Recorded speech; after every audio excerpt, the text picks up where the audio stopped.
जय गुरुदेव। कहानी संतों की जुबानी, सच्ची लगन।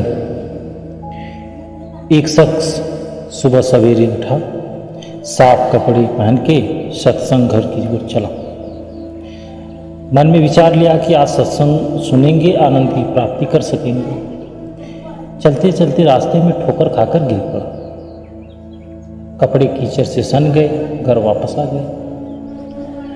कपड़े बदलकर वापस सत्संग की तरफ रवाना हुआ, फिर उसी जगह ठोकर खाकर गिर पड़ा। वापस घर आकर कपड़े बदलकर फिर सत्संग की ओर रवाना हुआ। जब तीसरी बार उसी जगह पर पहुंचा तो देखता है कि एक शख्स चिराग हाथ में लिए खड़ा है और उससे अपने पीछे पीछे चलने को कह रहा है। इस तरह वह शख्स उसे सत्संग घर के दरवाजे तक ले। पहले वाले शख्स ने उसे कहा, आप भी अंदर आकर सत्संग सुन लीजिए, लेकिन वह शख्स हाथ में चिराग थामे बाहर ही खड़ा रहा। सत्संग हॉल में दाखिल नहीं हुआ। 2-3 बार इनकार करने पर उसने पूछा, आप अंदर क्यों नहीं आ रहे हैं?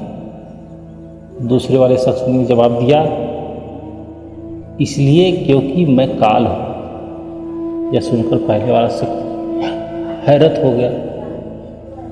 वह इतना अचंभा हुआ कि उसका ठिकाना न रहा। काल ने अपनी बात जारी रखते हुए कहा कि मैं ही था जिसने आपको जमीन पर गिराया था। जब आपने घर जाकर कपड़े बदले और दोबारा सत्संग घर की तरफ रवाना हुए तो मैं भगवान के सारे पाप आपके क्षमा कर दिए। जब मैंने आपको दूसरी बार गिराया और आप घर जाके कपड़े बदले और फिर दोबारा भगवान की ऐसी कृपा हुई आप पर कि आपके पूरे परिवार के गुनाह को उन्होंने कर दिया। मैं डर गया कि अगर अब की बार मैंने आपको गिराया और फिर कपड़े में कीचड़ लगा और उसे बदलकर आप कहीं फिर वापस आए तो कहीं आपके सारे गांव का पाप न क्षमा कर दे।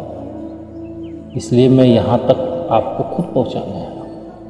अब हम देखें कि उस शख्स ने 2 बार गिरने के बाद भी हिम्मत नहीं हारी और तीसरी बार फिर वहीं पहुँच गया। और एक हम हैं, यदि हमारे घर पर कोई मेहमान आ गए तो हमें कोई काम आ गया, उसके लिए हम सत्संग छोड़ देते हैं, भजन करना छोड़ देते हैं। क्यों? क्योंकि हम जीव अपने भगवान से ज़्यादा दुनिया की चीज़ों और रिश्तेदारों को ज़्यादा अहमियत देते हैं, उनसे ज़्यादा प्रेम, उनमें ज़्यादा मोह है। उनके विपरीत वह शख्स 2 बार कीचड़ में गिरने के बाद भी तीसरी बार फिर जाकर कपड़ा बदला और सत्संग घर की ओर चला। क्यों?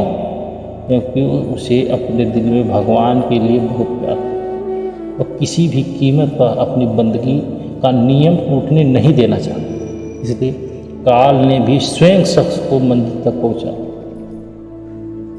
जिसने उसको कीचड़ लगाया था, वही मालिक तक मिलाने का जरिया बना। जय गुरुदेव।